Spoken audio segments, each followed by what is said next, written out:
जो भक्त माने मन वचन कर्म को एकाकार करी भगवान कर सेवारे नियुक्त हुअंती स्वयं भगवान सेमानक पई निजको समर्पित करि दियंती। भगवान कर काम हला भक्त को सुरक्षा दबा। भक्त को सुरक्षा दवा पई भगवान कर काम आमे माने रघु अरक्षितंकर कथा श्रवण करिचे। गोटा दृष्टांत स्वरूप आमे नबा लौकिक जगतर कथा देवहूतिंकर कथा सत्य जुगर कथा आमे कलि जुगर कथा किछि अनुभव कले आम मानकर मनरे भगवान के प्रति जो दृढ़ भाव ताहा जात हबो। सत्य जुगरे नारद आकाश रे उड़ी उड़ी भगवान को कथा प्रचार करथिले। आमे जदि कलि जुगरे चिंता करिबा आकाश रे उड़ी उड़ी भगवान को कथा प्रचार करिबा हबो कि? सत्य जुग कथा अलगा कलि जुग कथा अलगा। मते ए कथा देवहूतिंकर कथा प्रसंग श्रवण करी पूर्णिमा माँ गोटे प्रश्न उत्थापन कले। जो प्रश्नटा मु आपण समस्त आगे प्रकाश करुची।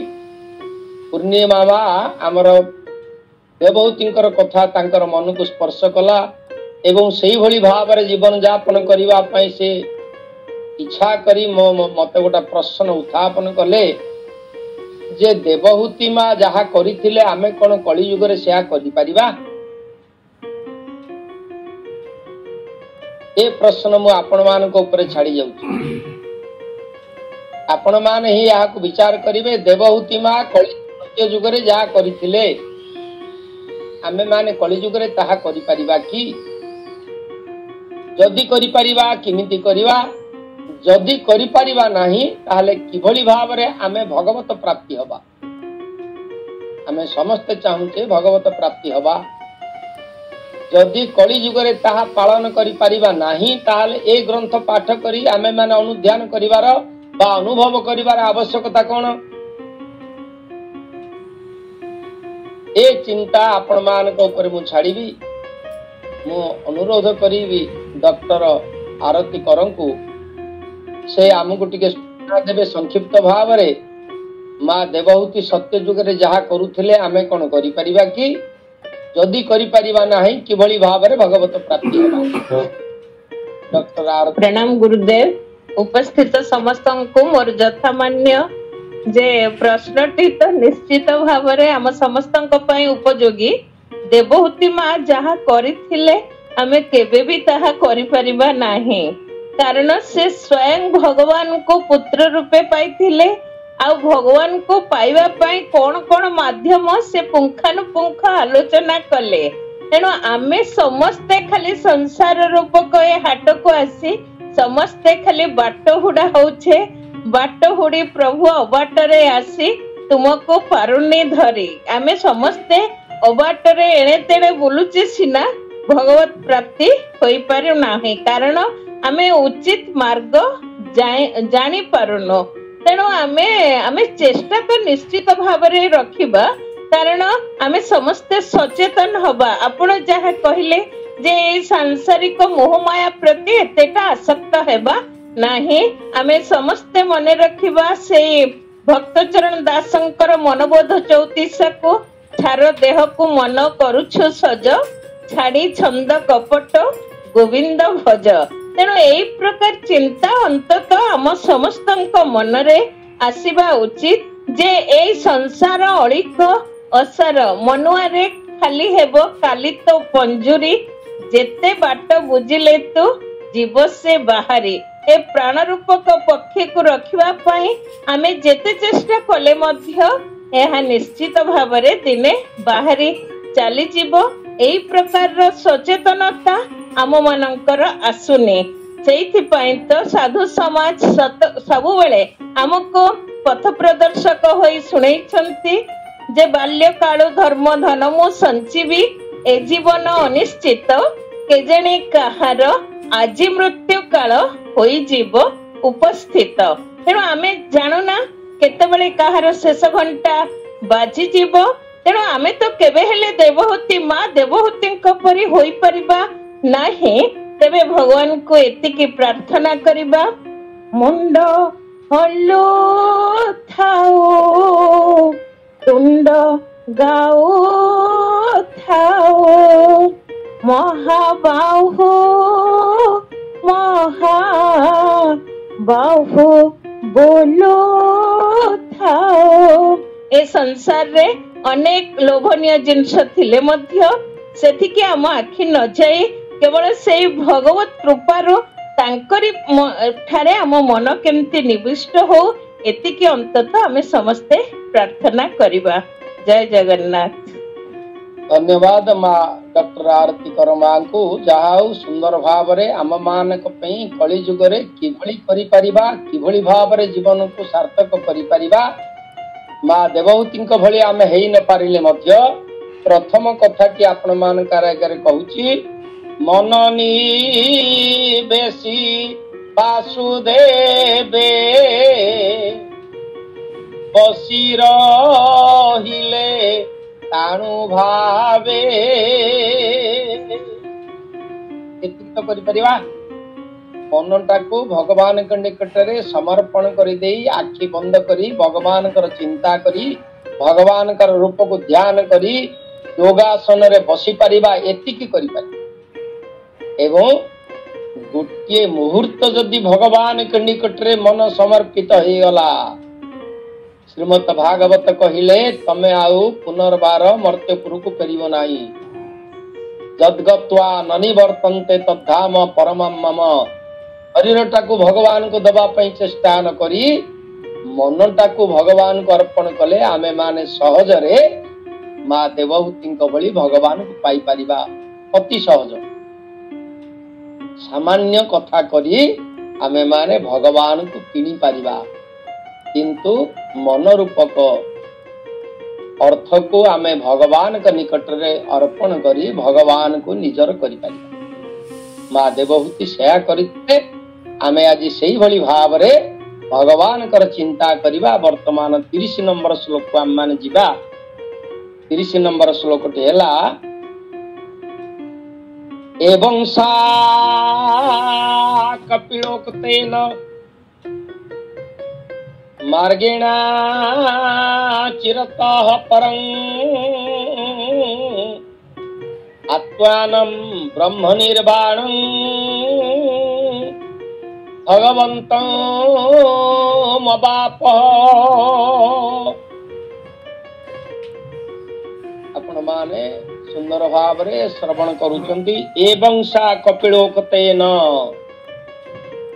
ମା ଦେବହୂତି କପିଳ ଭଗବାନଙ୍କ ଠାରୁ ଯୋଉଭଳି ଭାବରେ ଶ୍ରବଣ କରିଥିଲେ, ସେ ଉପଦେଶକୁ ଅକ୍ଷର ଅକ୍ଷରେ ପାଳନ କରି ଗୁରୁ ରୂପରେ ପୁତ୍ରକୁ ଗ୍ରହଣ କରି ଗୁରୁଙ୍କ ଠାରୁ ପାଇଥିବା ନିର୍ଦ୍ଦେଶ ମୁତାବକ ମା ଦେବହୂତି ତାଙ୍କର ଅଜ୍ଞାନ ଅନ୍ଧକାରକୁ ଦୂର କରିପାରିଲେ। ଗୁରୁ ମୁଖ ପଦ୍ମ ବାକ୍ୟ ଚିତ୍ତେ ତେ କରିଆ ଐକ୍ୟ।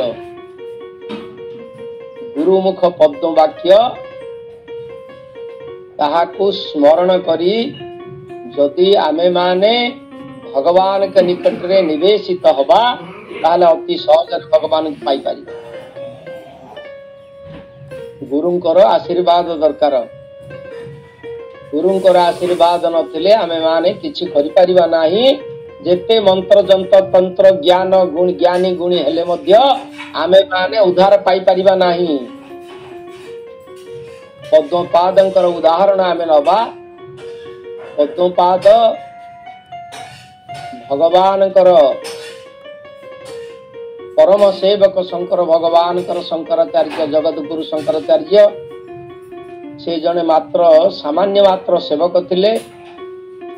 ଅଛବ କୂଳରେ ସେ ଜନ୍ମ, କିନ୍ତୁ ଶଙ୍କରାଚାର୍ଯ୍ୟଙ୍କର ପରମ ଆଶୀର୍ବାଦ ପ୍ରାପ୍ତ ହେଇଥିଲେ। ସେ ଅଜ୍ଞାନ ଅନ୍ଧକାର ଭିତରେ ଥିଲେ। ଶ୍ରୀ ଅକ୍ଷର ବୈବର୍ଜିତା, କୌଣସି ପାଠଶାଠ ନଥିଲା। ସମସ୍ତ ଶିଷ୍ୟ ମାନଙ୍କ ଭିତରେ ଥିଲେ କନିଷ୍ଠ ଶିଷ୍ୟ। ଏବଂ ଶଙ୍କରାଚାର୍ଯ୍ୟଙ୍କର ଭୁକ୍ତ ବାସନ ପରିଷ୍କାର କରିବା, ଲୁଗାପଟା ପରିଷ୍କାର କରିବା, ଏ କାମ ଥିଲା ସେ ଶିଷ୍ୟଙ୍କର। ଏଭଳି ଭାବରେ ସେ ଜ୍ୟୋତିର୍ଧାମରେ ଗଙ୍ଗା କୂଳରେ ଆଶ୍ରମରେ ଅବସ୍ଥାନ କରିଥାନ୍ତି। ଦିନକର ଘଟଣା, आदि गुरु शंकराचार्य शिष्य मान निकट रे प्रतिदिन आमे जेमितिका भागवत कथा आलोचना करुचे से भली भाव रे प्रति आदि गुरु शंकराचार्य वेदांत दर्शन कथा आलोचना करुथिले। हठात तांकर मनरे जात हैला से शिष्य मान को चाहिए कहले अरे से कनिष्ठ शिष्य कुआड़े देखा जाउनी से आज नाही कि समस्त शिष्य माने कहले आज्ञा सी लुगा काचिबा पे जाइछि गंगा नदी ना सी न आसिले मु पाठ का पढ़े। समस्त हसिले। वेदांत दर्शन धुरीण शिष्य माने से माने हसिबा पे लागिले। गोटे अज्ञान शिष्य जार स्त्री अक्षर विवर्जिता विद्या शिक्षा नाही आउ विद्या शिक्षा पे बसिले से अन्य मनस्क कि घुमेकिरी बसे आज कौन ताकू गुरु खोजुचंती सी न आसिले विद्या शिक्षा हब नाही मने मने चिंता कले किछि कहि पारु नाहंती। शंकराचार्य कहले जा ताकू डाकी आण सी आसिले पाठ पढ़ा। शिष्य माने अनुभव कले गुरुंकर ता प्रति कृपा अछि सी आसिले पाठ पढ़ा आरंभ हबो। गंगा नदी कूल को गले जो माने ज्योतिर्मठ जाइचंती सेमानकु मु से गंगा कूल को नहीं जाउची जो जागा रे गंगा माता तीव्र वेग रे धावमान होउचंती से गंगा नदीर गोटे पत्थर ऊपर बसी लुगा काचुचंती से कनिष्ठ शिष्य जनक। समस्त शिष्य माने गंगा कूल रे ठिया हेकि देखिले से पत्थर ऊपर बसी काचुची तार चतुर्पार्श्व रे गंगा प्रबल वेग रे बही चलीचंती। ये विचार कले से गला किमितिका से पानी भितर को तीव्र गतिर गंगा को अतिक्रम करी। गंगांकर गति होची 180 किलोमीटर पर आवर। ज्योतिर्मय ज्योतिर्मठ ठारे गंगांकर तीव्रता होची 180 किलोमीटर्स पर आवर स्पीड। एते तीव्र जल रे अतिक्रम कर से गला किमितिका शिष्य माने विचार कले बोध हुए गला बेले गंगांक देह रे जल आसी नथिला एवं इतिमध्ये रे बरफ तरली जाइची। गंगांकर गर्भरे प्रबल स्रोतस्विनी जलराशि बही जाउची। या विचार करी से माने कहिले अरे गुरुदेव डाकुचंती टिके चंचल आस। चतुर्दिग को चाहिला प्रबल जलराशि अतिक्रम करवा संभव नुह। गुरुदेव को स्मरण करी से लुगा गंडा को काखरे जाके डेई पड़ला गंगा नदी भीतर को एवं आश्चर्यर कथा से जो जगार पाद पकेला से जगार गोटे गोटे पद्म फूल फुटिला। से पद्म फूल ऊपर पाद रखी रखी से गंगा अतिक्रम करी गले। ए कथा को लक्ष्य करी शिष्य मान मन रे एक आश्चर्यजनक भाव सृष्टि हैला कि रे की आश्चर्य कथा ये जो जगार पाद पकेला से जगार गोटा पद्म फूल फुटी हैला एवं से पद्म फूल ऊपर पाद रखी गोटे पर गोटे पाद पकई से पद्म फूल को अतिक्रम करी गंगा नदी अतिक्रम कला कि अद्भुत कथा। आउ किछि के कहि पारु नाहंती। शिष्य जनक गंगा नदी अतिक्रम करी दौड़ी गले गुरुदेव निकट को। गुरुदेव पाद तले शरण पशिले गुरुदेव मोर भूल हो गला अनेक समय मु लुगा काचिबा पई रही गेली गंगा नदी रे। गुरुदेव कोलाग्रत करी पकेले पद्मपाद तुम्हें आज ठारू पद्मपाद नाम रे परिचित हब कारण मोर आशीर्वाद रु तुम्हें आज दिव्य ज्ञान प्राप्त हेल। गुरुंकर सेवा करिथिबा हेतु से आज परम ज्ञान लाभ करि पारले। कौनसी विद्या शिक्षा नाही। समस्त शिष्य माने तांको निकट रे शरणागत हेले एवं गुरुदेव तांको आसन रे बसई देले। पद्मपाद को कहले तमे आज वेदांत क्लास करिवो। अनर्गल भाव रे बाहरिला जजाग्रतं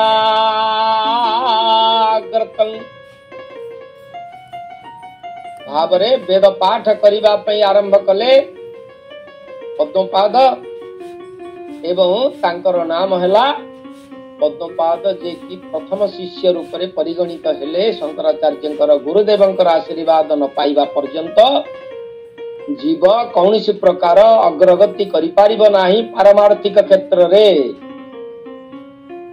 तेणु देवहूतिंक भली हबा को हेले कपिलंक भली गुरुटिए दरकार। आमे कली जुगरे कपिल भगवान को भली गुरु न पाइले मध्य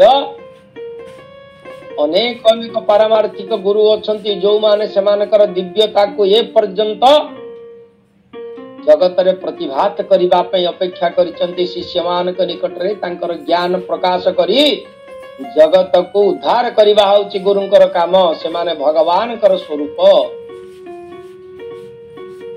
आज प्रथम रु विजय कृष्ण प्रभु ताहा पाठ करिथिले। जीवेर निस्तार लागी नंद सुत हरि भुवने प्रकाश पान गुरु रूप धरी। जीवेर निस्तार लागी नंद सुत हरि भुवने प्रकाश पान गुरु रूप धरी। भगवान स्वयं गुरु रूप रे मर्त्य अवतीर्ण होउचंती होउथिबे मध्य। तेणु आम मान को उपयुक्त गुरुटीए खोजिबा पई पड़िबो एवं से उपयुक्त गुरुटीए मिली गले आमे आउ किछि करिबा दरकार नाही। देवहूतिंक भली आमे माने उद्धार पाई परिबा। ए सहज मार्ग आपण मान को कहिबा पाई मु ए भली भाव रे आपण मान का आगे प्रकाश कली। तेबे आसंतु आमे माने वर्तमान 30 नंबर श्लोक को जिबा।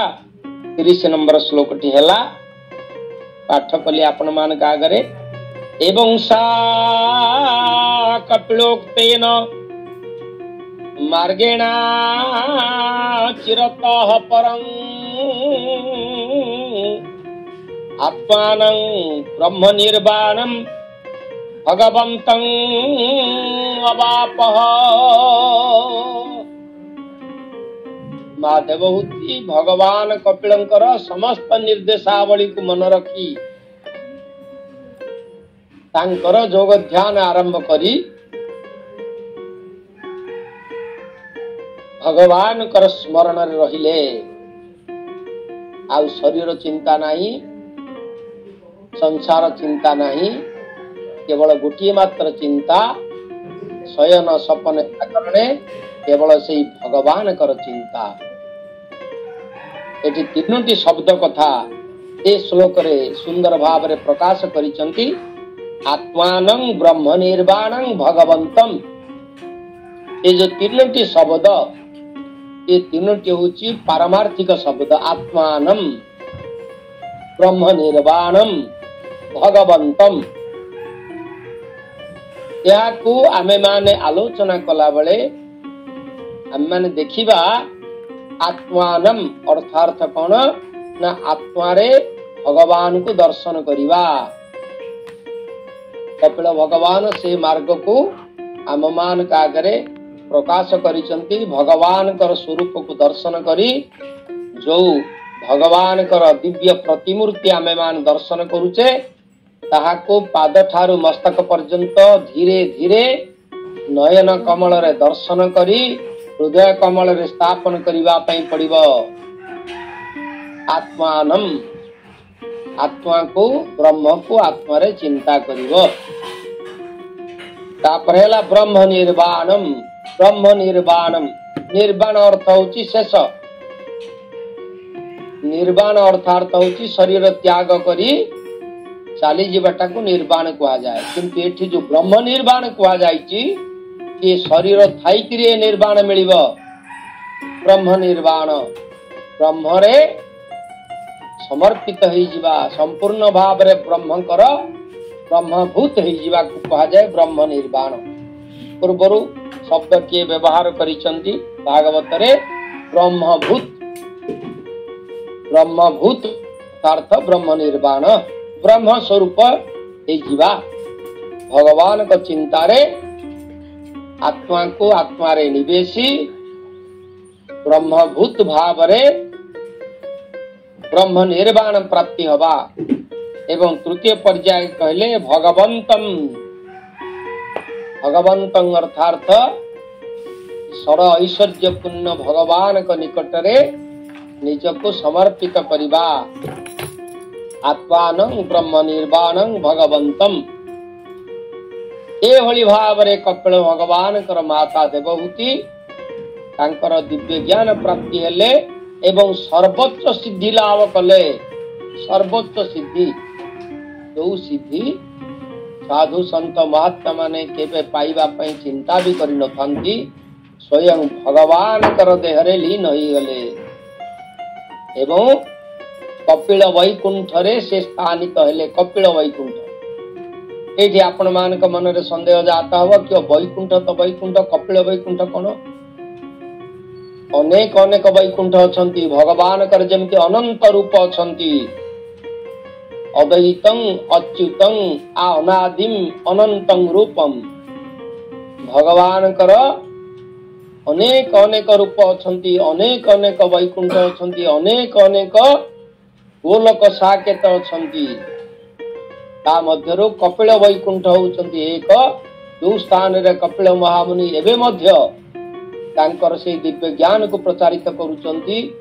से अद्वैत अच्युत अनादिम अनंत रूपं कपिल भगवान कर दिव्य वैकुंठ रे स्थानित हेले माँ देवहूति। भगवान कर नाम जेमिति बहु व्यापक, भगवान कर लीला जेमिति बहु व्यापक, भगवान कर अवस्थान सेही भली भाबरे बहु व्यापक। आउ प्रत्येक भगवान का पे गोटे गोटे वैकुंठ र निर्धारण करा जायछि। ये समस्त वैकुंठ होउछि भगवान का लीलास्थली। से लीलास्थली रे भगवान स्वयं विराजमान करी भक्तमान सहित तांकर लीला प्रकाश करूछंती। से वैकुंठ धाम प्राप्ति हवा जीव पई होउछि परमाराध्य। ए भली भाव रे वर्तमान आमे 30 नंबर श्लोक रो तात्पर्य श्रवण कले। वर्तमान श्रीमंत प्रभु को अनुरोध करिबा हमको से 30 नंबर श्लोक रो ओडिया अनुवाद श्रवण करेबे। श्रीमंत प्रभु 30 नंबर श्लोक।